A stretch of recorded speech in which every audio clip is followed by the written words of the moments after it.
Hi, my name is Ashley Stracener, and today I'll be presenting my senior honors thesis, Reading Between the Lines, Exploring Literacy, the Science of Reading, and the RISE Initiative.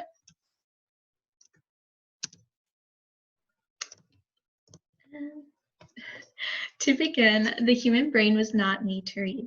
The fact that I am able to write and read my notes, that my readers will be able to scan my thesis, their brains and eyes processing and decoding each word is tremendous in itself. In the grand scheme of the world, reading and writing are relatively young activities. The first written language recorded only dates back to about 5,000 years ago. For the English alphabet, there are 26 letters. Learn these letters, how to put them together, and instantly anyone can read, right? Unfortunately, reading isn't this naturally intuitive or easy. Unlike reading, speech is typically a behavior learned through continual exposure and listening. The human brain is made for spoken language, but reading must be taught, practiced, and most importantly, encouraged. Before I could even speak, my parents would read to me nightly, desperately wanting to instill in me the importance of reading. Their strategy worked. As soon as I was walking and talking, I would run up to anyone and beg for them to play with my colorful alphabet flashcards. I would find picture books and make up stories for the text I still couldn't understand, as you can see in the picture to the left. I still remember the day it clicked for me when I finished my first book about a clown who had a bag, a mat, and a cat.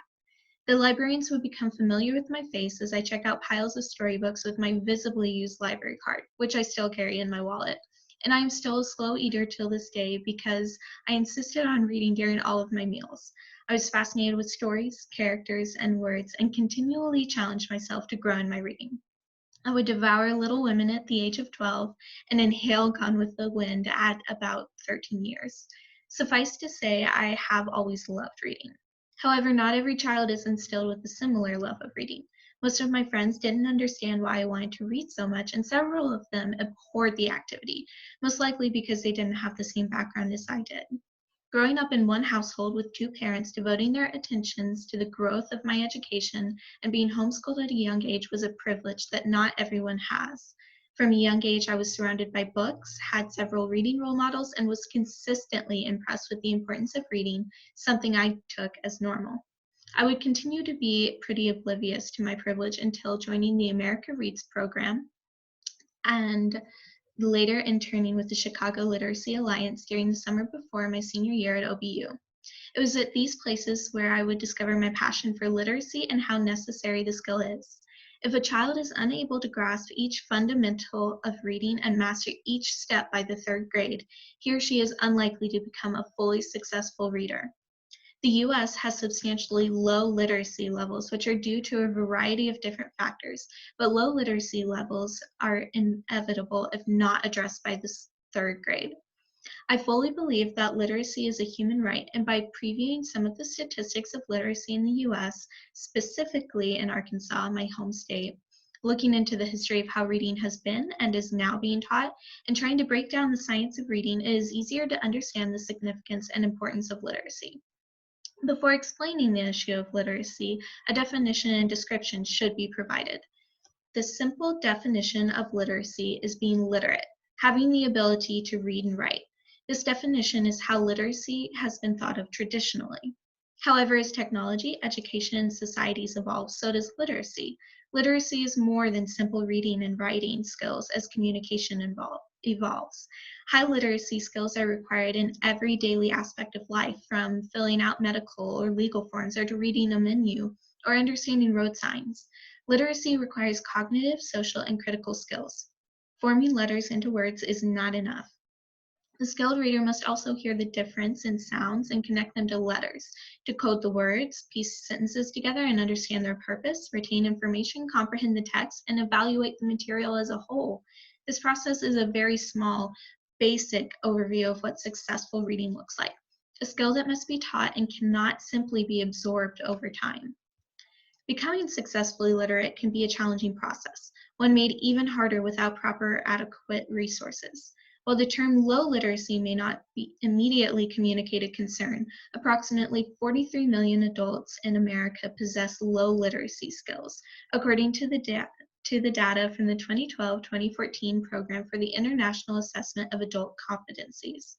Within these numbers, 26.5 million were classified at level 1, with level 1 defined as functionally illiterate and 8.4 million below level 1.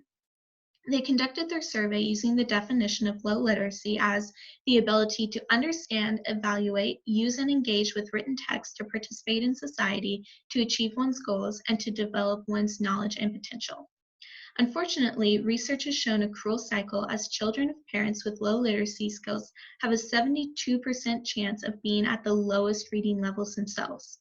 Not only are these children likely to have poor grades, but they are most likely to display behavioral problems, repeat school years, and even drop out of high school.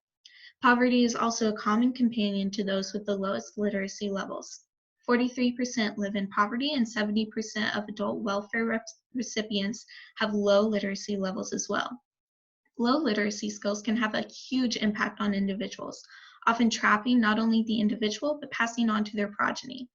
However, while these statistics are found nationally, each state has varying literacy levels, some higher and some lower than the national average.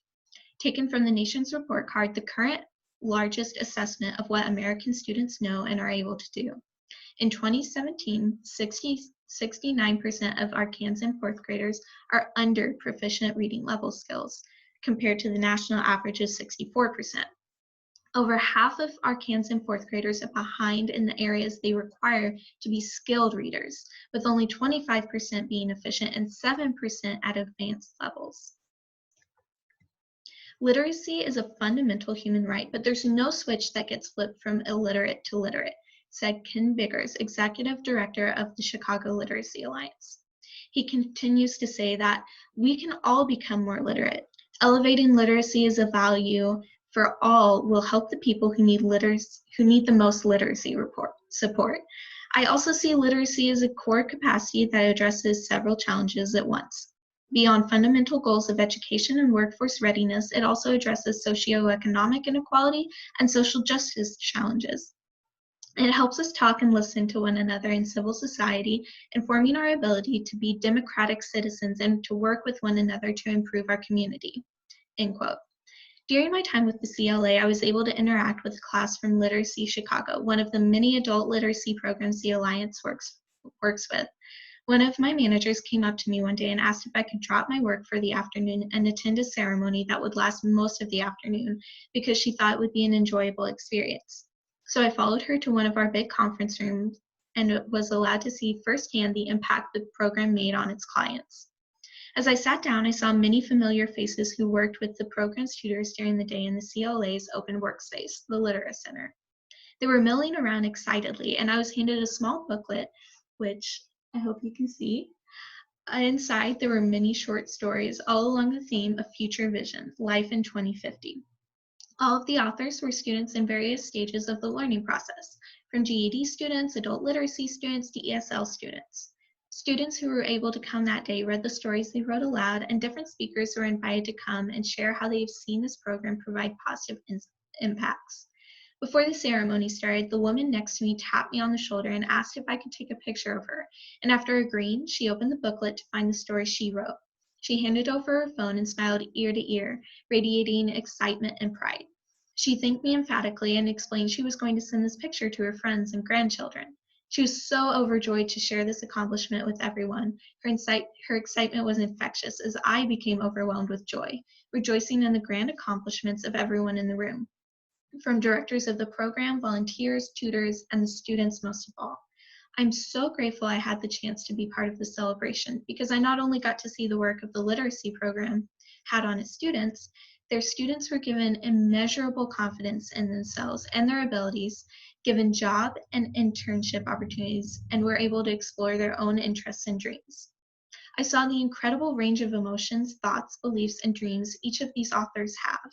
I no longer just saw students in the Literary Center, but Angela, who is studying marginalization and might one day advocate for prisoners' rights, and Natalia, who has lived an adventurous life, now working towards her U.S. citizenship, and can make a room full of people laugh along with her. While each student was in the program for different reasons, came from different walks of life, were at different levels in their learning, and were all affected by their learning differently, they were all working towards the same goal of self-improvement, towards independence.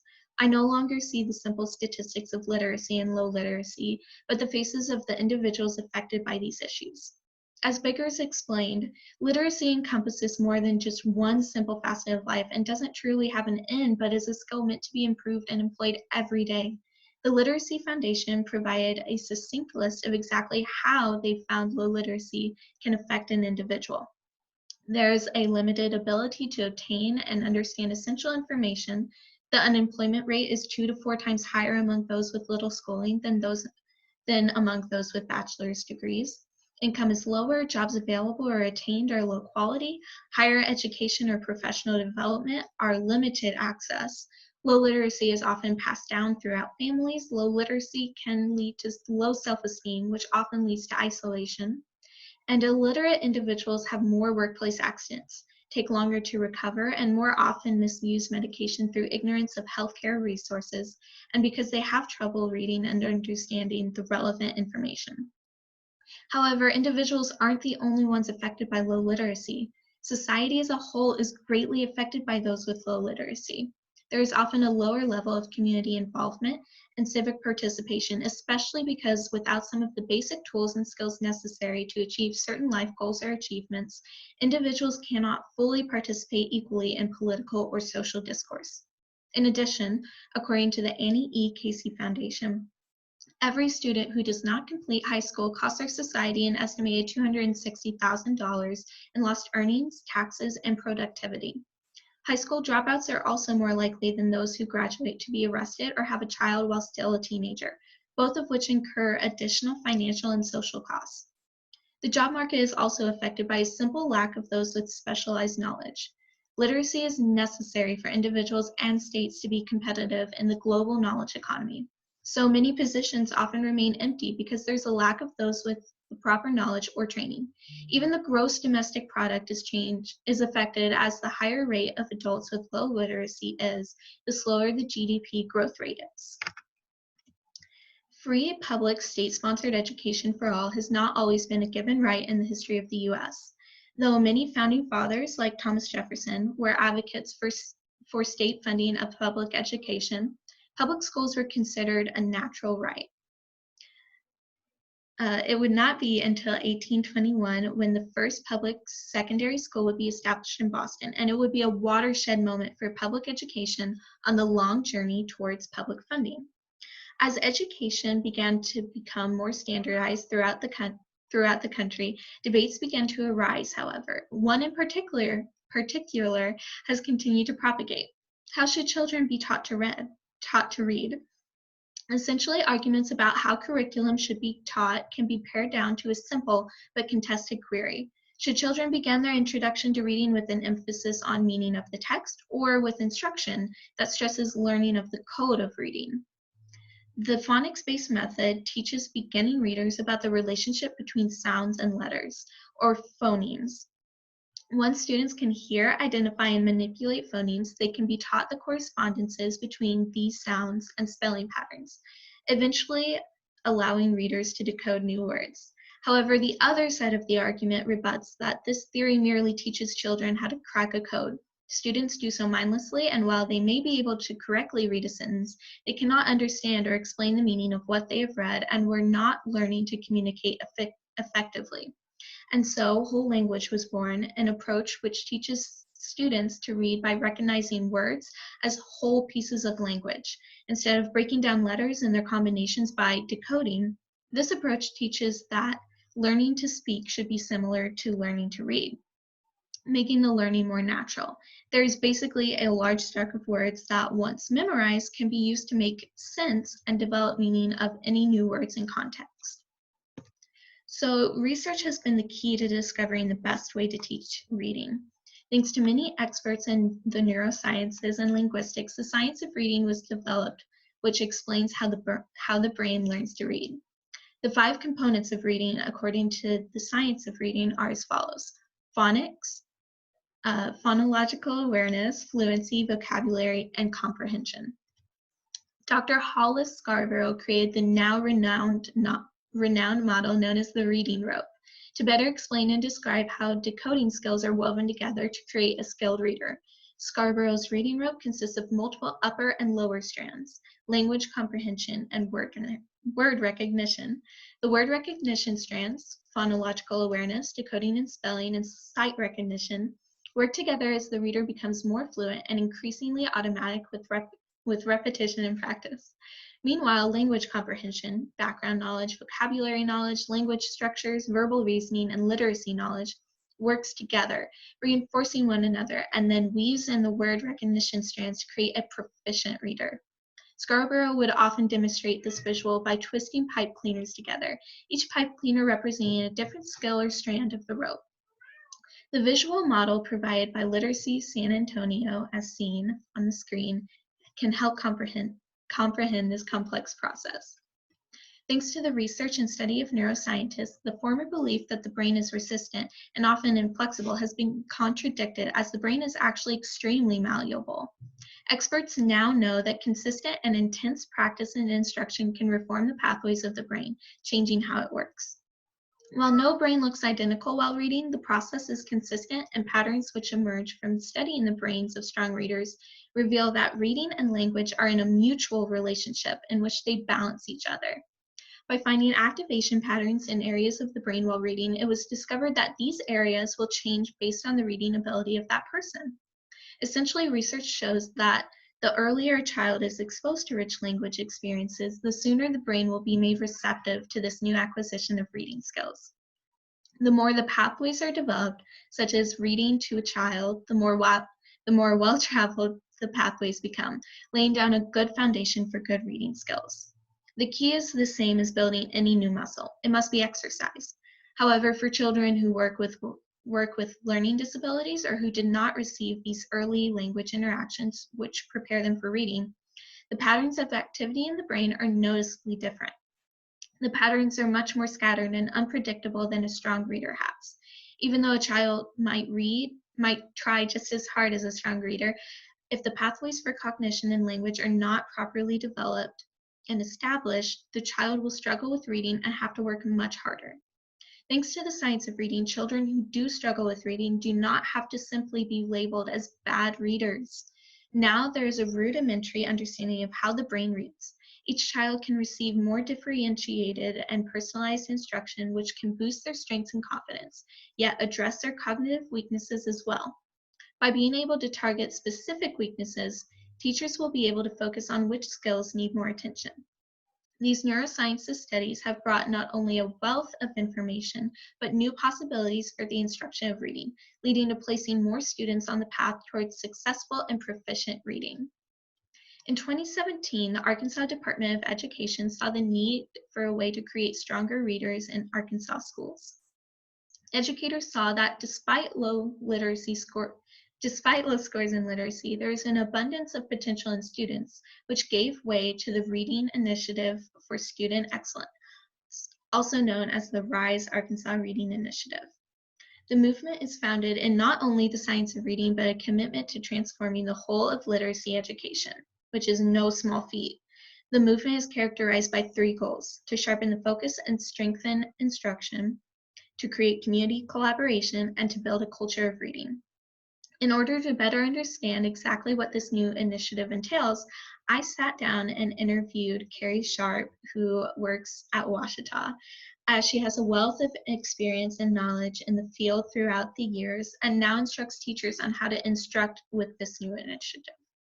She's quoted as saying, "It's just taking a look at what research has said and then developing a plan for the schools to use that, incorporate more emphasis on phonological awareness, and make sure we are helping our students master and become proficient with their phonological foundation skills. Having systematic, explicit phonics programs, and then of course, vocabulary and comprehension are very important components, and for students to be fluent in each one of these areas. We want them to be accurate with letter recognition, word recognition, but we also want them to become automatic. A word we use consistently in RISE is automaticity, because they have to have those skills to free up their brain. For instance, if you're reading something, if you're so focused on having to decode a word, look at a letter, figure out what its sound is, blend it with the other sounds, that's using up all of your working time. Therefore, it doesn't free up any space for you to think about what is the meaning. So then, if they can decode these words automatically, it frees up space in the brain for them to then focus on the comprehension. That's what a lot of the science of reading supports. She continues, while this new change in curriculum sounds well-founded and research and what is in the best interest of students, there is a lot of work to do.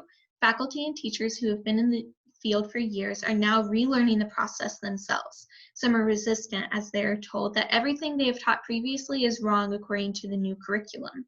It is a state-mandated initiative, and teachers are required to learn the science of reading and to participate in one of the pathways of RISE School. Districts are having to implement these instructional methods into their programs and curriculums. Teachers who are graduating from higher level institutions will be required to take a Foundations of Reading test in order to get their certification. And so they're just wanting to make sure that everybody has been taught the components or information about what works best to teach reading. We're asking them to change complete approaches to reading and take on some of these new things. It's a new learning process for them too. End quote. And so, why does all of this matter? Well, abolitionist leader and author Frederick Douglass said, "Once you learn to read, you will be forever free." In my American Literature 1 class at Ouachita, we learned of Douglass's life. Born into slavery, Douglass was never supposed to receive any form of education, as it was illegal to teach slaves to read or write. However, a slaveholder's wife decided to defy the laws and taught Douglass the alphabet, and after these lessons were discovered, he continued to pursue his education, learning from other children in the neighborhood. He would eventually use his knowledge to teach other slaves, and after escaping slavery, he would use his education to advance himself and actively advocate against slavery and for many other causes, like women's rights. Another story of deliverance was made popular in recent years thanks to playwright, composer, and lyricist Lin-Manuel Miranda, who wrote the hit Hamilton. Written about founding father Alexander Hamilton, Miranda used modern storytelling to bring history to life. As the hit grew rapidly in popularity, I became one of the masses who fell in love with this story for a multitude of reasons, but one of the most applicable themes was the story of liberation through education. Hamilton used his education to advance, coming to America, literally writing his way out of extreme poverty, affirming the power the pen has. I love learning more about the history of figures such as Douglass and Hamilton because their stories testify to the importance of education, of literacy, how it can change a person's life. Literacy can open doors to opportunity, inner strength, and determination, and can catapult an individual towards success. Education can be a crucial key towards independence and freedom. During my time spent in the humanities at Ouachita, tutoring with America Reads, and interning at the Chicago Literacy Alliance, I have discovered my passion for this subject as I have seen how education and literacy connects throughout life, fostering community, connections, access, and opportunities, humanity, and lifelong learning. I believe wholeheartedly that reading and writing empowers individuals to participate in society and become active citizens, achieve their aspirations, and to uplift their souls as they discover the joy of a good piece of communication, whether it be a book, newspaper, discussion forum, or line of poetry. However, I have found that many define literacy as the simple act of reading, to be able to form words from letters, when it is so much more, an entire world of possibilities. Everyone deserves equal opportunity to access the world with these lifelong skills. Furthermore, literacy is not just an individual matter, but low literacy affects society as a whole. While it is not necessary to understand how the brain is trained to read and what methods have shown to work best to appreciate the value of literacy, it does provide a new, deeper appreciation on a multitude of levels. Appreciation for educators, scientists, researchers, beginning readers, and ultimately the human mind for being able to adapt and learn such a wildly difficult task. Thank you so much for listening to my presentation of my honors thesis.